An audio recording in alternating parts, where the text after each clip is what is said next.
ഒരു ഒരു അന്വേഷണ കമ്മീഷൻ്റെ ഭാഗമായിട്ട് പ്രവർത്തിച്ച എന്നെ ഞാൻ ആ കമ്മീഷൻ്റെ ഭാഗമായിട്ടോ റിപ്പോർട്ടായിട്ടോ ഒരു ചാനലിലും ഇന്ന് വരെ സംസാരിക്കാത്തൊരു വ്യക്തിയാണ് ഞാൻ. എന്താണ് സംഭവിച്ചത്? അസംബ്ലിയിലോ മറ്റോ ആരോ സംസാരിക്കുമ്പോൾ പ്രതിപക്ഷത്തു നിന്നോ ഭരണപക്ഷത്തു നിന്നോ വന്നിട്ടുള്ള ഒരു വാക്ക് എന്നുള്ള നിലയിൽ ഈ കേരളത്തിൽ കഴിഞ്ഞ 10 കൊല്ലത്തിലേറെയായി എന്നെ ഒരു തീവ്രത എന്ന് പറഞ്ഞ വാക്കും കൊണ്ട് എന്നെ ഇത്രയും പറയാൻ ബാക്കിയില്ല. അതിൽ ഉള്ള കമൻ്റ് എന്ന് പറയുന്നത് നമുക്ക് വായിക്കാൻ കൊള്ളാത്തതാണ്. പക്ഷേ എന്ത് ചെയ്യാൻ പറ്റും? ഇതിനൊക്കെ കേസ് കൊടുക്കാൻ പറ്റുമോ? കാരണം കുറേ കേസ് കൊടുത്ത ആളാണ്, നിങ്ങൾക്കറിയാലോ. BJPയുടെ നേതാവ് ഗോപാലകൃഷ്ണൻ ഹൈക്കോടതിയുടെ മുൻപിൽ വെച്ച് പരസ്യമായിട്ട് ടീച്ചറുടെ മകനെ പറ്റിയും ടീച്ചറെ പറ്റിയും പറഞ്ഞത് അങ്ങേയറ്റം തെറ്റായിപ്പോയി, ഞാൻ ക്ഷമാപണം ചോദിക്കുന്നു എന്ന് പറഞ്ഞ് അവിടെ തന്നെ ഇതേപോലെ മാധ്യമങ്ങൾ വന്നിട്ടാണ് പറഞ്ഞത്. ഞാൻ അത്രയേ ഉദ്ദേശിച്ചിട്ടുള്ളൂ എന്ന്. നിങ്ങൾ ഇത് പിൻവലിക്കണം, പറഞ്ഞത് പിൻവലിക്കണം. ഞാൻ വേറൊരു വാർത്തയും കൂടെ ഞാൻ ഇന്നലെ സൂചിപ്പിച്ചു. അത് ഞാൻ പറയാത്തൊരു കാര്യമാണ്.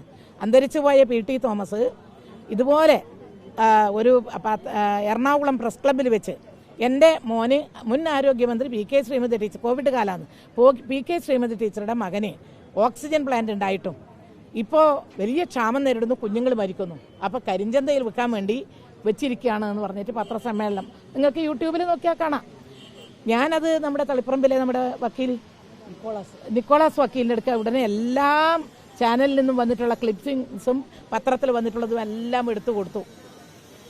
അത് കഴിഞ്ഞ് കേസ് പയ്യന്നൂരിൽ എടുക്കാൻ വേണ്ടി നോക്കുമ്പോഴാണ് അദ്ദേഹത്തിന് ഗുരുതരമായ രോഗമാണ് എന്ന് ഞാൻ അറിയാൻ സാധിച്ചത്. ഞാൻ അപ്പോൾ നിക്കോളാസ് വക്കീലിനോട് പറഞ്ഞു, വക്കീലെ നമുക്ക് ഇപ്പോഴാ കേസ് എടുക്കണ്ട, ഞാൻ എൻ്റെ ഭാഗത്ത് എനിക്ക് ഡാമേജ് ആയാലും അദ്ദേഹത്തെ പോലെ ഇങ്ങനെ ഒരു അവസ്ഥയിൽ വന്നു കഴിഞ്ഞാൽ ഒരു അസുഖം നേരിടുന്ന ഒരാളെ കുറിച്ച് ഞാൻ കേസെടുക്കാൻ ഇപ്പം തയ്യാറല്ല. നിർഭാഗ്യവശാൽ അദ്ദേഹം അധികം വൈകുന്നതിന് മുമ്പ് അദ്ദേഹം പോവുകയും ചെയ്തു. എനിക്കതിൽ ദുഃഖമുണ്ട്. പക്ഷെ ഞാൻ പറയുന്നത് അദ്ദേഹം ഒരു വാക്ക്, ഞങ്ങൾ MLA ഹോസ്റ്റലിൽ അപ്പുറത്ത് മുഖാമുഖം മുറിയിൽ താമസിച്ച 5 കൊല്ലം, എന്നിട്ട് എന്നോടൊരു വാക്ക് ചോദിക്കാതെ ആരോ പറഞ്ഞത് കേട്ട ഏതോ ഒരു നമ്പ്യാരുടെ പാലക്കാട് ഉള്ള ഒരു ഓക്സിജൻ പ്ലാന്റ് എൻ്റെ മകൻ്റെതാണ് എന്ന് വരുത്തിച്ച് എന്നിട്ടത് എനിക്ക് വരെ ഇങ്ങനെ നിരവധി കേസുകളുണ്ട്. അതെ, അത് അപ്പോൾ ഞാൻ ഈ പറഞ്ഞത് നിങ്ങളെല്ലാം ചെറുപ്പക്കാരായിട്ടുള്ള മാധ്യമപ്രവർത്തകരാണ്. മനസ്സിലാക്കേണ്ടത് നമുക്കൊരു ഇത്തരത്തിലുള്ള ആരോപണം ഉയർന്നു വരുമ്പോൾ അതിൻ്റെ വസ്തുതകൾ ബന്ധപ്പെട്ട ആളുകളുമായി ഒന്ന് ചോദ്യം ചെയ്ത് അത് ശരിയാണോ തെറ്റാണോ, നിങ്ങളുടെ അഭിപ്രായം എന്താണ് എന്ന് ചോദിച്ചാൽ ഇത്രയും വരില്ല. ഇന്ന് എനിക്ക് ഈ കേരളത്തിൽ ഇങ്ങനെ എൻ്റെ കുടുംബത്തിലാകെ ഗ്രൂപ്പിൽ ഇതെന്താണ് സത്യം, എന്താണ് യാഥാർത്ഥ്യം എന്ന് ചോദിച്ച് എനിക്കൊരു മറുപടി പറയാൻ പറ്റാത്ത വിധത്തിലേക്ക് ഞാൻ പറഞ്ഞു, ഇത് എനിക്ക് മനസ്സാവാതെ അറിയുന്ന കാര്യമല്ല എന്ന് പറയേണ്ടി വരുന്ന ഒരു ഗതികേടിലെത്തരുത്. ഒരു കുടുംബത്തിലും നമുക്ക് അങ്ങനെ ഒരു ബുദ്ധിമുട്ടുണ്ടാക്കരുത്. ഇത് ഇറ്റ കാര്യം വേണ്ടു. ഇതിലിപ്പോൾ ഞാൻ ചെയ്യാൻ പോകുന്നത്, നമ്മൾ ഇന്നലെ ബഹുമാനപ്പെട്ട മുഖ്യമന്ത്രി ശ്രീ VD സതീശന്, ബഹുമാനപ്പെട്ട ആഭ്യന്തരമന്ത്രി ശ്രീ രമേശ് ചെന്നിത്തലക്ക്, അതുപോലെ DGPക്ക്, അതുപോലെ വനിതാ കമ്മീഷൻ ചെയർപേഴ്സൺ സതീദേവിക്ക്, ഇവർക്കെല്ലാം ഞാൻ പരാതി കൊടുക്കുകയും അതിൻ്റെ ഒരു കോപ്പി ഞാൻ വാങ്ങുകയും ചെയ്തിട്ടുണ്ട്. പിന്നെ ഇന്നിപ്പോൾ അത് പരാതിയാണ്. ഇന്ന് നിയമപരമായിട്ട് തന്നെ എനിക്ക് ഇത്രയും സമൂഹത്തിൽ അങ്ങേറ്റം മാനക്കേട് ഉണ്ടാക്കിയതിൽ എതിരായിട്ട് അഭിമാനത്തിന് ഏറ്റവും വലിയ ക്ഷതം ഉണ്ടായിട്ടുള്ള ഒരു സംഭവം എന്നുള്ള നിലയിൽ ഇത് ഉയർത്തിയവർക്കെതിരെ, ഈ വാർത്ത പടച്ചുണ്ടാക്കിയവർക്കെതിരെ ഞാൻ കേസ് കൊടുക്കാനാണ്, മാനനഷ്ടത്തിന് കേസ് കൊടുക്കാൻ വേണ്ടി തന്നെയാണ് തീരുമാനിച്ചിട്ടുള്ളത്. അപ്പോൾ ഞാൻ വക്കീൽ അവിടെയുണ്ട്, എൻ്റെ കടലാസെല്ലാം എൻ്റെ കയ്യിലുണ്ട്. അപ്പോൾ അതാണ് എനിക്ക് പറയാനുള്ളത്. വാർത്താ മാധ്യമങ്ങൾ, പ്രത്യേകിച്ച് സോഷ്യൽ മീഡിയ, ഇതെല്ലാം വരുമ്പോൾ വാർത്തകൾ ഇതുപോലെ സ്ത്രീകൾക്കെതിരെ ആകുമ്പം വേഗത്തിൽ വാർത്തകൾ ഉണ്ടാക്കുക എന്നുള്ളത് ഒരു പതിവായിട്ട് വരുന്നുണ്ട്.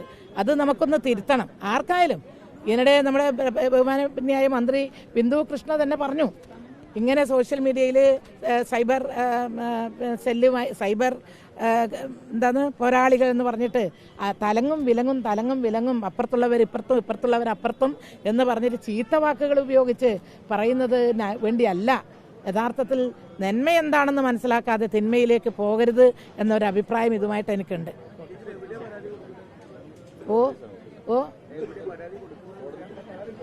പരാതി നേരിട്ട് പിന്നെ വക്കീൽ തയ്യാറാക്കിയിട്ട് കോടതിയെ കൊടുക്കും, വക്കീൽ നോട്ടീസ് അയക്കും.